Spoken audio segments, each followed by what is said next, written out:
Welcome everybody to our episode, and in this episode I'm talking to one of Uganda's experienced safari guide and also a traveler who's been traversing many destinations in East Africa, that is Uganda, Kenya, Tanzania and Rwanda and also Burundi and South Sudan as well. Yeah.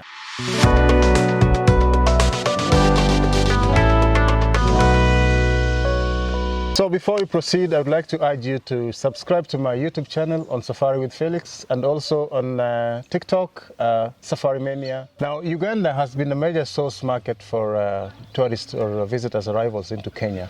And according to the latest statistics released by the Tourism Research Institute, which is part of the Ministry of Tourism in Kenya, it stated that Uganda is only second to the USA in terms of visitors' numbers. And in 2024, we received a total of 225,500 visitors from Uganda. So that makes Uganda a vital or important source market for Kenyan visitors. So with me to discuss about that is Meddy, that is the name that is known with. Yeah. So what is your full name? My full name is Mugisha Meddy.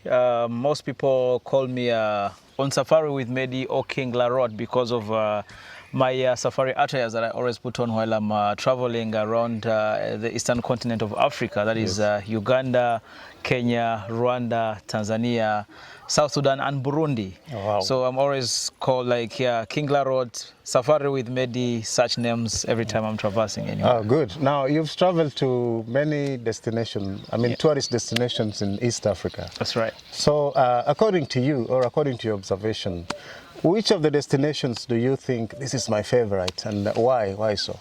Yeah, that's a tough call. Yes. That's quite a tough call on which is my favorite destinations, because when you look at the eastern part of Africa, every country offers something totally different and unique. When you look at Tanzania, it gives you the Serengeti, Ngorongoro, the wildebeest migration, then through to Kenya in Masai Mara, and then when you traverse into northern Kenya, you find Samburu, such a beautiful part of actually, this interview is coming to you from Samburu. We are recording from Samburu. Yeah, and then when you come to Uganda, you have all these different types of landscapes, the gorillas, the chimpanzees, the forest, the primates.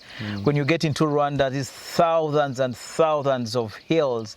Burundi, the same. And then when you get into South Sudan, the undeniable culture, the people still living like, you know, in some uncivilized world, but you know, you feel the vibe like you're in Africa. Yeah, the real Africa. Like someone doesn't know. Like the Virgin Land. Yeah, the Virgin Land. I would say now South Sudan is the Virgin Land of African culture. Oh, actually, I didn't even know that South Sudan tourism is growing. So tour guides from other countries actually can guide there freely? Yeah, sure. South Sudan tourism is growing, and tour guides from other different parts of Africa can still guide in South Sudan, but you have to pay a working permit, I might say. Oh, that costs about $50.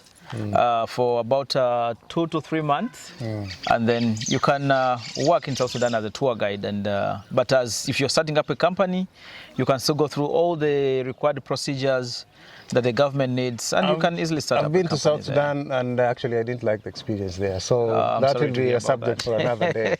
So you haven't told me which one is. Yeah, at least you feel free or comfortable guiding in, apart from your country. Favorite one, I actually feel comfortable by guiding in Kenya. People are quite friendly. Rwanda also makes me feel comfortable. I mean, for Rwanda, for me, it's like the policies. They're so straight that it makes you feel so safe. Yes. And then Tanzania is also quite a beautiful country to guide in, but the rates are, you know. The rates are high for East African residents. And, oh, really? Oh, I didn't know that. So I prefer to, when I'm out of Uganda, my homeland, I prefer to guide basically in Kenya because of the varieties that you guys have here. Starting from the north, going to east, south, west. It's all different touristic destinations that someone can go into. Yeah, that is true. Yeah. So actually, in the East African region, when you talk of tourism products and also tourism attraction, Tanzania has in terms of numbers. It has a lot of game parks and reserves, and very vast ones for that matter. Yeah, that's for sure. And then Kenya also comes second with numerous game parks with different ecosystems. And then Uganda also presents some quite totally different type of it brings in a totally ecosystem. different type of ecosystem and landscaping. So, and largely South Sudan. Yeah, when you get into Kenya most times and Tanzania, you see all these rugged acacia landscapes. Yes, yes, yes. When you come into Uganda, you see these forests. Yes. And then you see a lot of agriculture happening with a lot of banana plantations. Yeah. You see a lot of forests everywhere on the road. That is like the exotic trees, pine, eucalyptus happening all over the country. Yeah. The altitude of the country is basically a plateau, lying between 1,200 meters above sea level, but then it has all this difference in altitude. When you go down onto the River Nile, has the lowest, about 650. 600? Yeah, and then it when must you be go very up, hot there. So hot. Yeah. You'll be sweating now. Like, by the time you're starting to talk, if you're on the Nile, the Albert Delta, you'll be sweating like blood, I might say.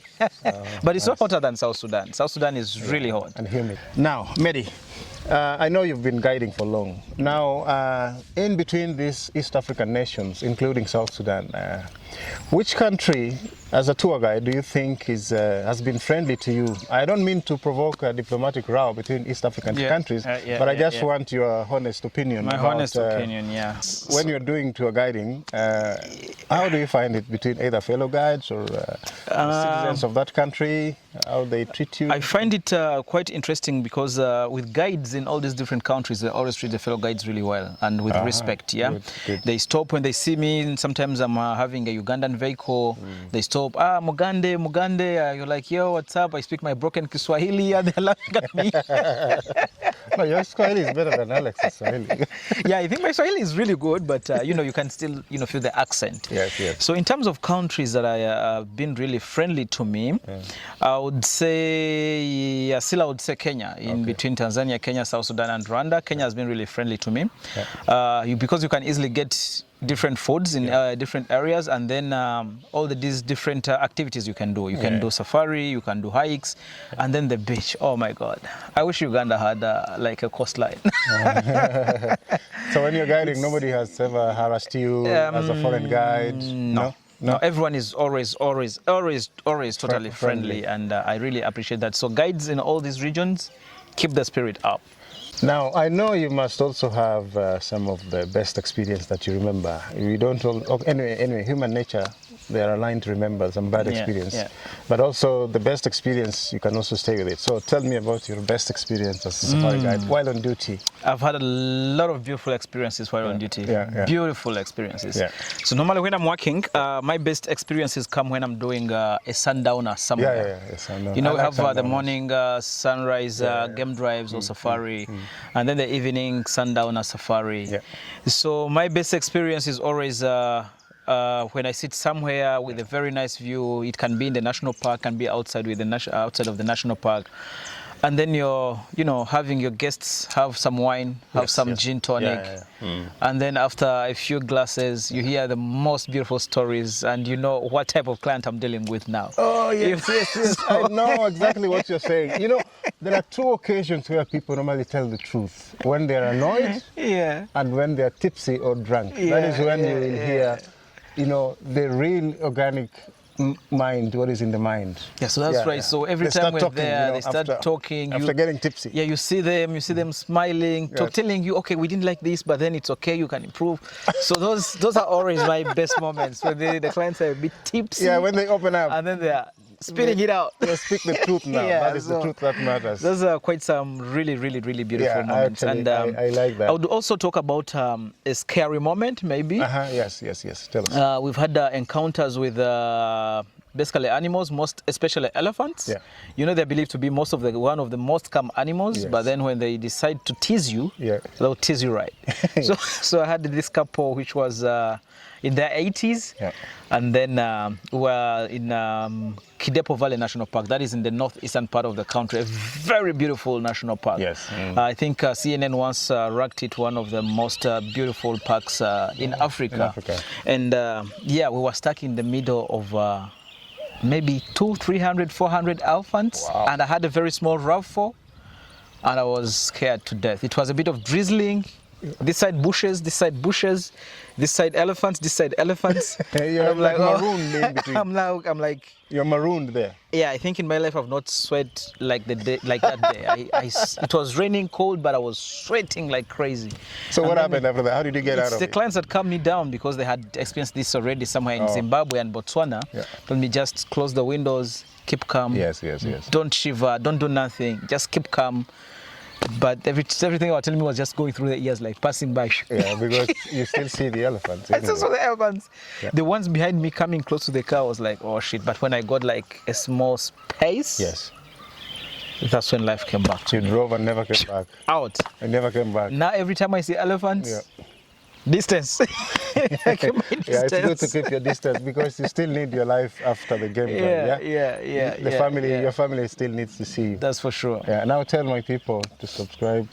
Yeah. So everybody out there watching us and who's gonna watch us, please subscribe to the YouTube channel on Safari with Felix, and then on TikTok, Safari Mania. Yes. And please also follow me. I'm the wildlife model. That's what they call me. But my TikTok channel is on Safari with Meddy. Yeah. Instagram also on Safari with Meddy. Yeah. Facebook Meddy Safari Vacations.